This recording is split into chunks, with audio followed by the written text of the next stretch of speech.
Hello everyone. Welcome to Codetober Day 23, 2023. Yes. So far in the last few videos, we've implemented or we've designed the API specification for the American Flights API. And we kind of started creating this flow where we actually connect to a database and we get the information back from the flights. And then we transform this data so it matches our API specification. But you might be wondering, where actually is our API specification? Because we don't have it connected here, right? And we are also not running like a scaffolding of the flows and whatnot. So that is exactly what we are going to be doing today. So here we have our stuff. And if we open the command palette, we can say import asset from Exchange. We are gonna select that. Then we are gonna select REST API because that is what we had created. Now it's gonna ask me to sign in, so let me do that. After I sign in, it's gonna ask me for the asset name. So it's gonna be American Flights API. Oops, I missed an A. American Flights API. There we go. So now it's going to ask us which version. So if you can see, this one is version 2, and this is from MuleSoft, from training. I'm not going to use that one. I'm going to use the one that I created in the workspace. I don't know. Sorry, organization. I don't know. Version 1. So I'm going to select that one. That is the only version that I have. So I'm going to select that one again. And it's asking me now if I want to scaffold the API dependency, which I am gonna select yes. And I believe this is done. So now if we check out, this is the one that we had created before.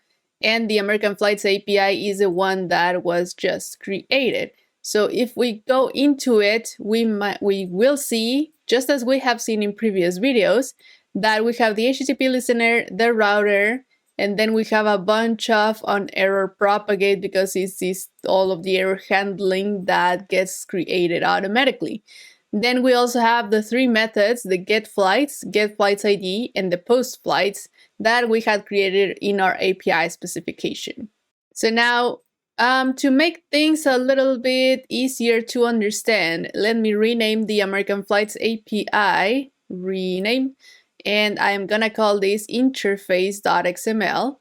And then we are gonna do the same for the American WS Anypoint, blah, blah, blah. So rename, and this is gonna be now implementation. So in the interface, we have the router and everything that was created for us from the scaffolding. And in the implementation, we have the HTTP listener that we created with the query for the select database and such in the transform message. So now let's modify this to match what we want to do. So if we open the implementation.xml, and we are no longer gonna need this HTTP thing because now we will be connecting to the router directly. So we deleted that. And I won't be using this listener anymore as well because that was the only place where I was using it. So I'm just gonna remove that and save. So now I need somewhere to call this flow, right? This get flights flow. So let's go to the interface part then, and let's look for the get flights, which is this one. It does have a transfer message there, but it's simply outputting the example that we had created. So it's not really useful for us. We're gonna remove that. And instead here, we are gonna add a flow reference. And now this reference has to go to the name of the implementation that we have here. So implementation or flow name is get flights. Let's copy that and go back to the interface.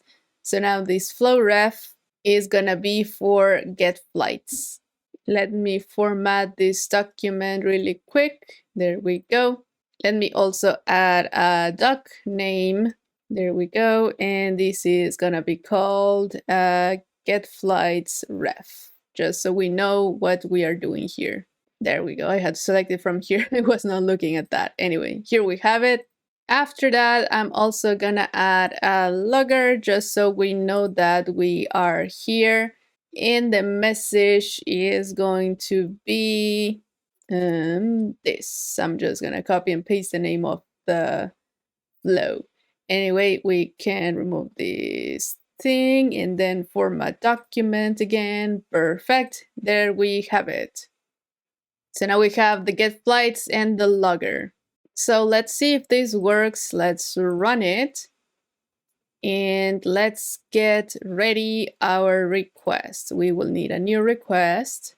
And if we take a look at the interface, we will be able to see the HTTP configuration that we have.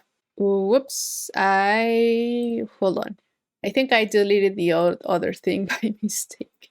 So let me add here quickly a listener config, and then, oops, sorry, this is a name that it should match this thing.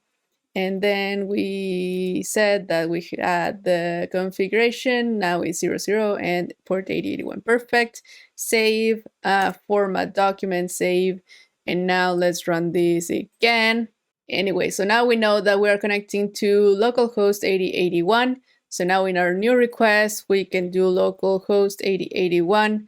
And I believe we have to put here /API, am I correct? Yes, right here in our listener config, we have the path /API. So we will have to put here /API before flights. And there we go. Okay, this was deployed successfully. So let's send this. And we correctly receive, I believe, what we were expecting. ID code, price, departure date, empty seats, plane. Yes, that is exactly what we were expecting. So yay, this worked out.